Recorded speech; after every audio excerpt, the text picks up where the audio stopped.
Quietinho e Heitor, Vila Lobos, o trenzinho caipira, você ouve ao fundo. Agora sim nós vamos ter o discurso do presidente.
Betinho é o TVI, né, Maria?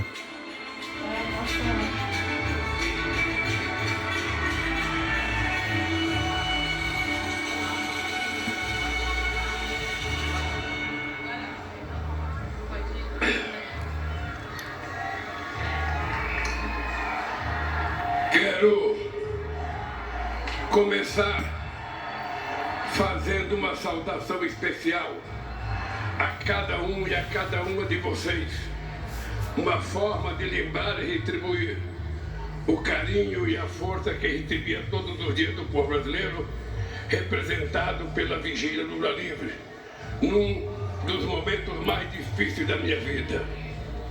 Hoje, nesse que é um dos dias mais felizes da minha vida, a saudação que eu faço a vocês não poderia ser outra, tão singela e ao mesmo tempo tão cheia de significado. Boa tarde, povo brasileiro!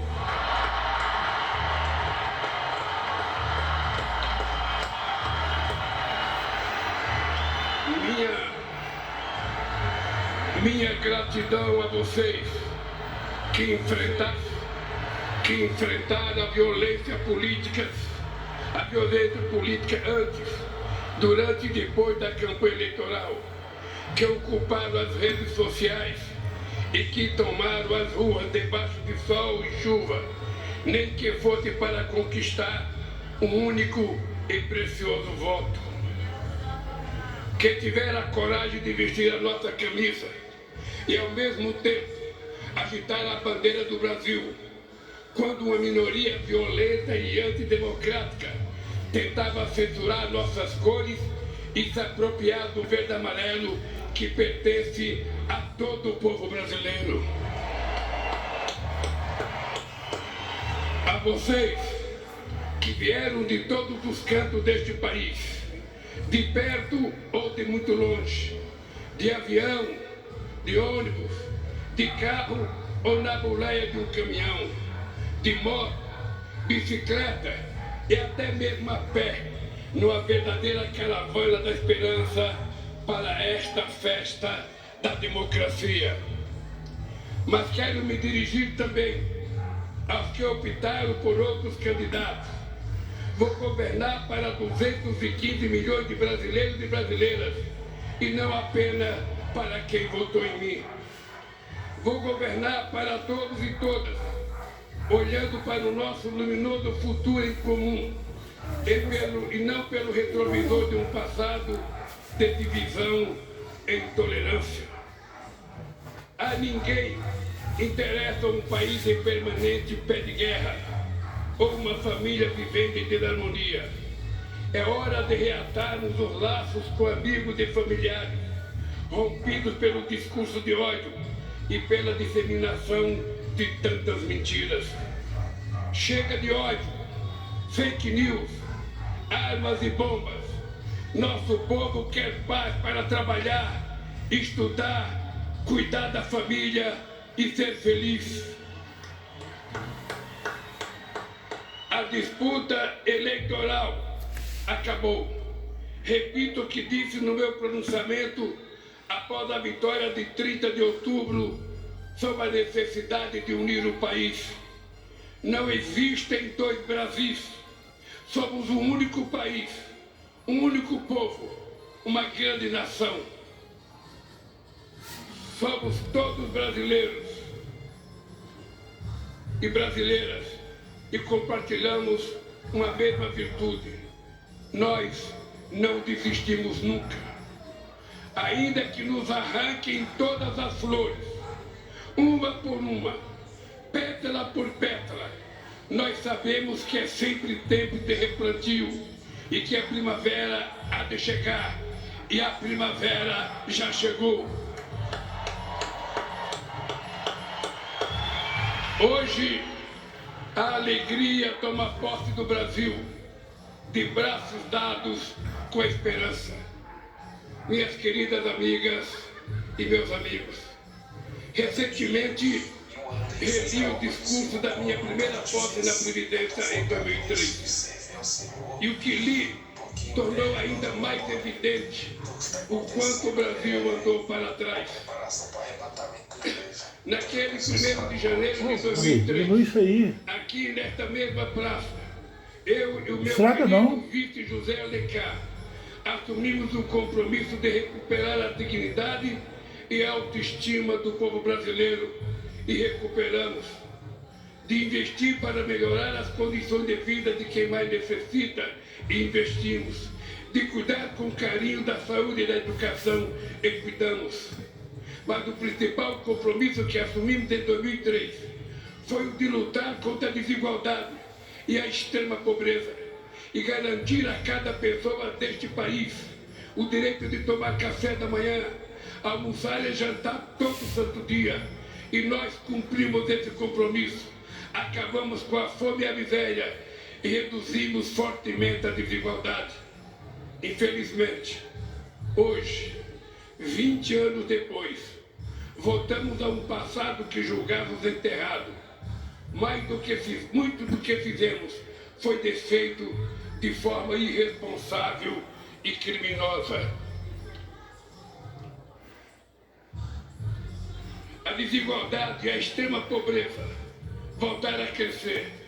A fome está de volta, e não por força do destino, não por obra da natureza, nem por vontade divina. A volta da fome é um crime, o mais grave de todos, cometido contra o povo brasileiro. A fome é filha da desigualdade, que é a mãe dos grandes males que atrasam o desenvolvimento do Brasil. A desigualdade apequena este nosso país de dimensões continentais ao dividi-lo em partes que não se reconhece. De um lado, uma pequena parcela da população que tudo tem. Do outro lado, uma multidão a quem tudo falta e uma classe média que vem empobrecendo ano a ano pelas injustiças do governo.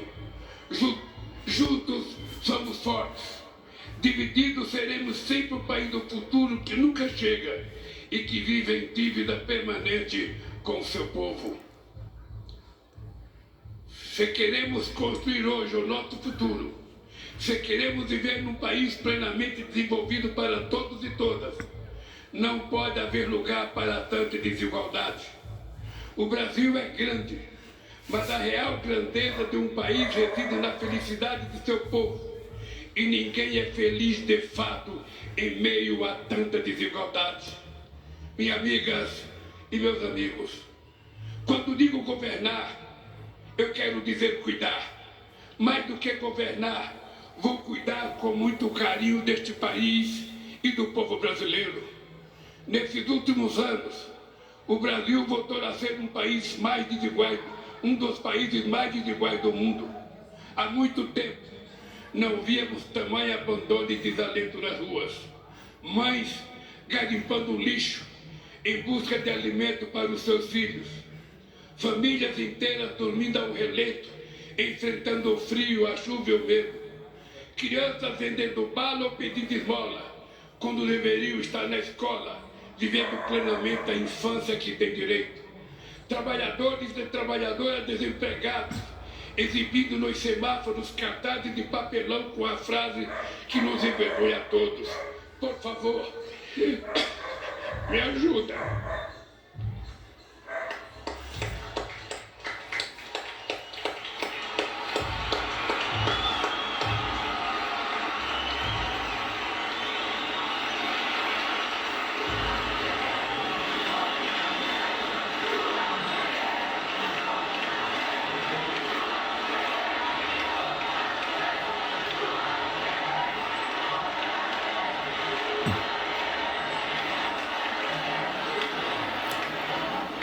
Fila na porta dos açougues em busca de ossos para aliviar o fome.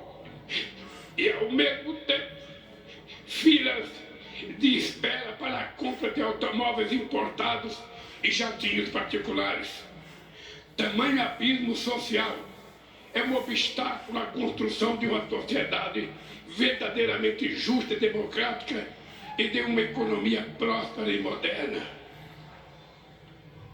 Por isso, eu e o meu companheiro vice-geraldo Alckmin assumimos hoje, diante de vocês e de todo o povo brasileiro, o compromisso de combater dia e noite todas as formas de desigualdade no nosso país. Desigualdade de renda, desigualdade de gênero e de raça, desigualdade no mercado de trabalho, na representação política, nas carreiras do Estado, desigualdade no acesso à saúde, à educação e demais serviços públicos, desigualdade entre a criança que frequenta a melhor escola particular e a criança que engraxa sapato na rodoviária sem escola e sem futuro, entre a criança feliz com um brinquedo que acabou de ganhar de presente e a criança que chora de fome na noite de Natal. Desigualdade entre quem joga comida fora e quem só se alimenta das sobras. É inadmissível que os 5% mais ricos deste país detenham a mesma fatia de renda que os demais 95% de pessoas. Que 100 bilionários brasileiros têm uma riqueza equivalente ao patrimônio dos 100 milhões mais pobres do país. Que um trabalhador ou uma trabalhadora que ganha um salário mínimo mensal leve 19 anos para receber o equivalente a que um super rico recebe em um único mês. E não adianta subir o vidro do automóvel de luxo para não ver nossos irmãos que se amontoam debaixo dos viadutos, carentes de tudo. A realidade salta aos olhos em cada esquina. Minhas amigas e meus amigos, é inaceitável que continuemos a conviver com o preconceito, a discriminação e o racismo. Somos um povo de muitas cores e todas devem ter os mesmos direitos e oportunidades. Ninguém será cidadão ou cidadã de segunda classe. Ninguém terá mais ou menos amparo do Estado. Ninguém será obrigado a enfrentar mais ou menos obstáculos apenas pela cor da sua pele. Por isso, estamos recriando o Ministério da Igualdade Racial para enterrar a trágica herança do nosso passado escravista. Os povos indígenas precisam ter suas terras demarcadas e livres das ameaças das atividades econômicas ilegais e predatórias. Precisam ter sua cultura preservada, sua dignidade respeitada e sua sustentabilidade garantida.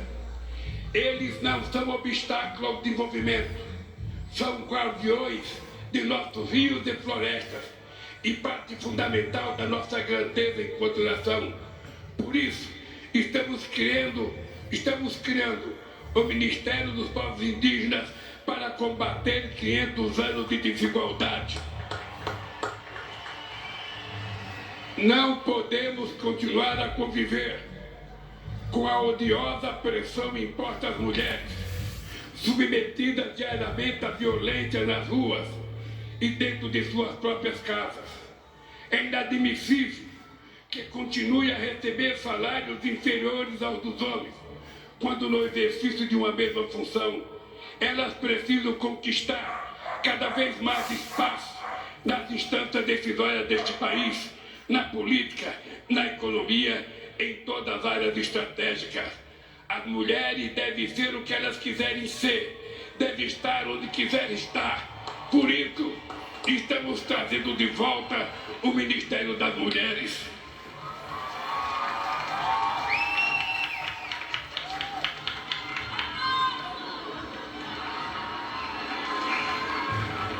Foi para combater a desigualdade e suas sequelas que nós vencemos a eleição. E esta será a grande marca do nosso governo.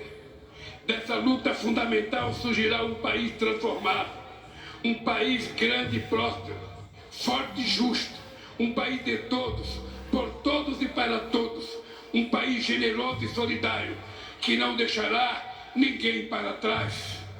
Minhas queridas companheiras e meus queridos companheiros, reassumo o compromisso de cuidar de todos os brasileiros e brasileiras, sobretudo daqueles que mais necessitam, de acabar outra vez com a fome neste país, de tirar o pobre da fila do osso para colocá-lo novamente no orçamento da União. Temos um imenso legado ainda vivido na memória de cada brasileiro e cada brasileira, beneficiário ou não das políticas públicas que fizeram uma revolução neste país. Mas não nos interessa viver do passado. Por isso, longe de qualquer saudosismo, nosso legado será sempre o espelho do futuro que vamos construir para este país. Em nossos governos, o Brasil conciliou crescimento econômico recorde com a maior inclusão social da história e se tornou a sexta maior economia do mundo, ao mesmo tempo em que 36 milhões de brasileiros e brasileiras saíram da extrema pobreza. Geramos mais de 20 milhões de empregos com carteira assinada e todos os direitos assegurados. Reajustamos o salário mínimo sempre acima da inflação. Batemos recorde de investimento em educação, da creche à universidade, para fazer do Brasil um exportador também de inteligência e conhecimento, e não apenas um exportador de commodities e matéria-prima.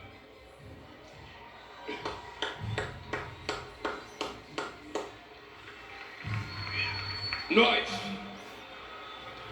mais que dobramos o número de estudantes no ensino superior e abrimos a porta das universidades para a juventude pobre deste país, jovens brancos, negros e indígenas, para que o diploma universitário era um sonho inalcançável, tornarem-se doutores.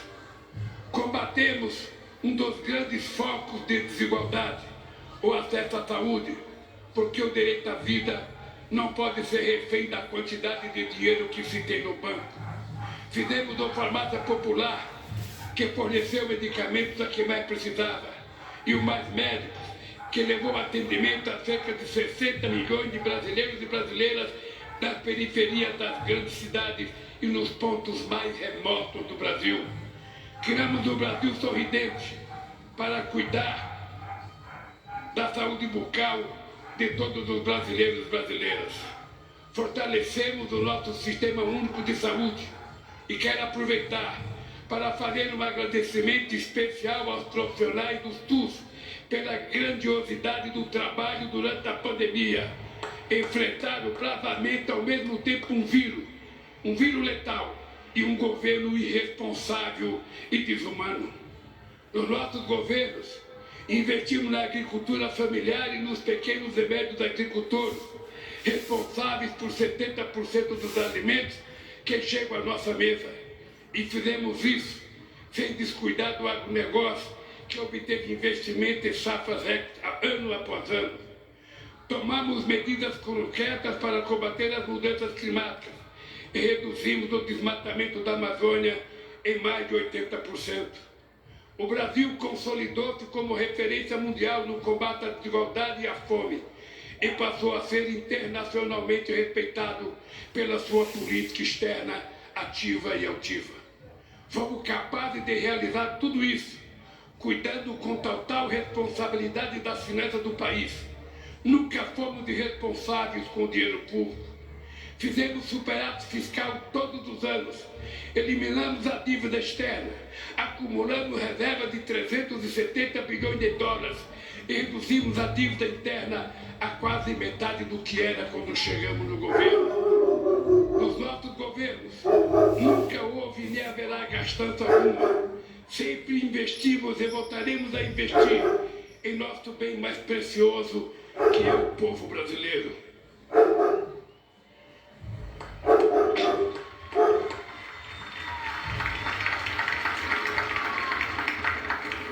Infelizmente, muito do que construímos em 13 anos foi destruído em menos da metade desse tempo.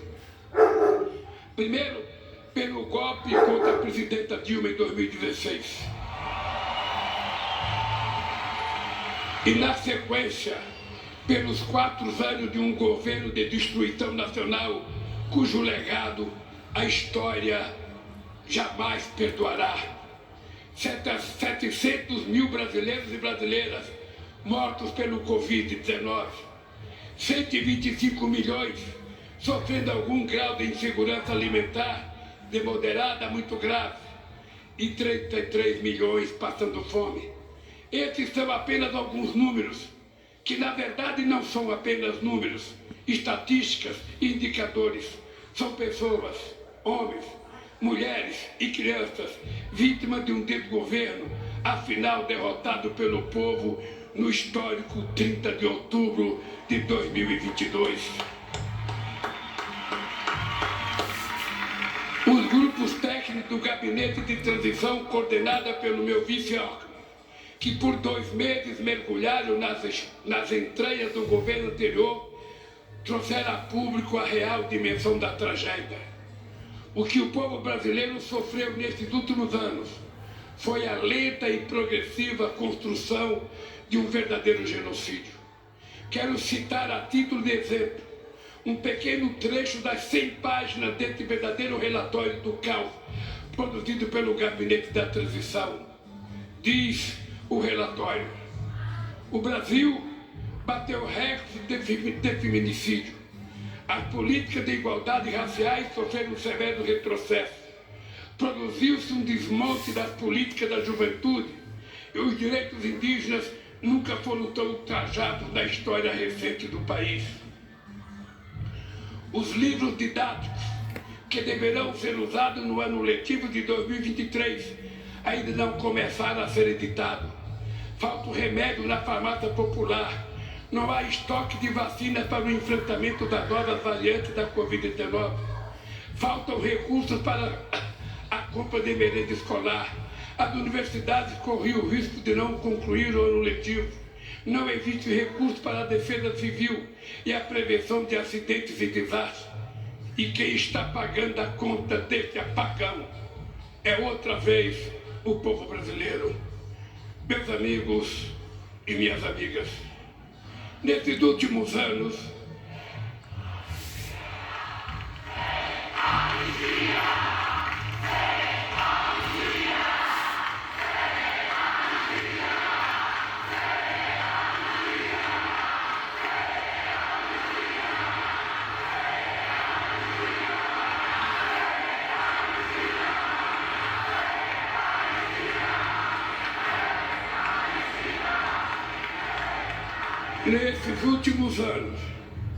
vivemos sem dúvida um dos piores períodos da nossa história.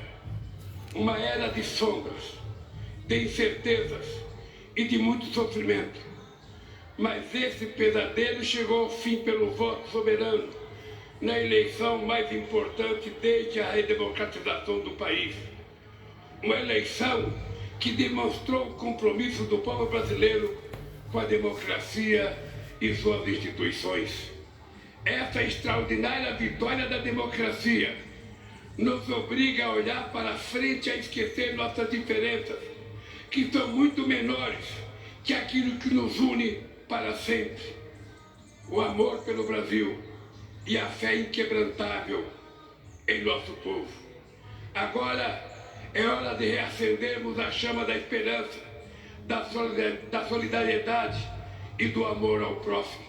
Agora é hora de voltar a cuidar do Brasil e do povo brasileiro, gerar empregos, reajustar o salário mínimo acima da inflação, baratear o preço dos alimentos, criar ainda mais vagas nas universidades, investir fortemente na saúde, na educação, na ciência e na cultura. Retomar as obras de infraestrutura do Minha Casa Minha Vida, abandonadas pelo descaso do governo que se foi. É hora de trazer investimentos e reindustrializar o Brasil, combater outras vezes as mudanças climáticas e acabar de uma vez por todas com a devastação dos nossos biomas, sobretudo a nossa querida Amazônia.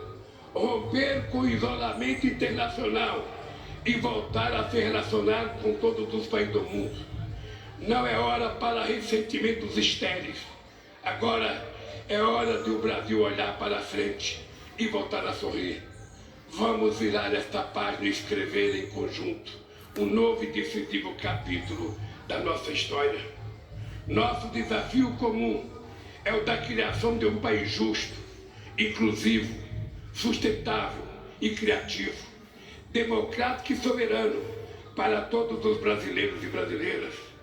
Fiz questão de dizer ao longo de toda a campanha: o Brasil tem jeito, e volto a dizer com toda a convicção, mesmo diante do quadro de destruição revelado pelo Gabinete da Transição, o Brasil tem jeito, depende de nós, de todos nós, e vamos reconstruir este país.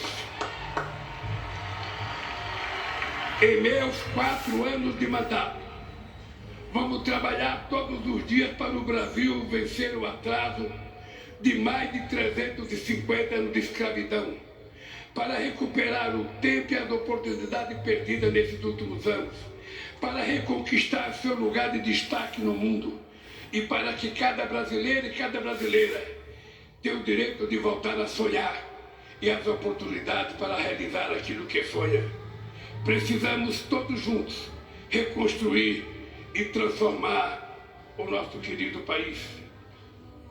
Mas só reconstruiremos e transformaremos de fato esse país se lutarmos com todas as forças contra tudo aquilo que o torna tão desigual. Essa tarefa não pode ser de apenas um presidente ou mesmo de um governo. É urgente e necessária a formação de uma frente ampla contra a desigualdade que envolva a sociedade como um todo. Trabalhadores, empresários, artistas, intelectuais, governadores, prefeitos, deputados, senadores, sindicatos, movimentos sociais, associações de classes, servidores públicos, profissionais liberais, líderes religiosos, cidadãos e cidadãos comuns. Afinal, é tempo de união e reconstrução do nosso país. Por isso, faço esse chamamento a todos os brasileiros e brasileiras que desejam um Brasil mais justo, solidário e democrático. Junte-se a nós num grande mutirão contra a desigualdade. Quero terminar pedindo a cada um e a cada uma de vocês que a alegria de hoje seja a matéria-prima da luta de amanhã e de todos os dias que virão. Que a esperança de hoje fermenta o pão que há de ser repartido entre todos. E que estejamos sempre prontos a reagir em paz e em ordem a quaisquer ataques extremistas que queiram sabotar e destruir nossa democracia. Na luta pelo bem do Brasil, usaremos as armas que os nossos adversários mais temem. A verdade que se sobrepôs à mentira, a esperança que venceu o medo e o amor que derrotou o ódio. Viva o Brasil e viva o povo brasileiro!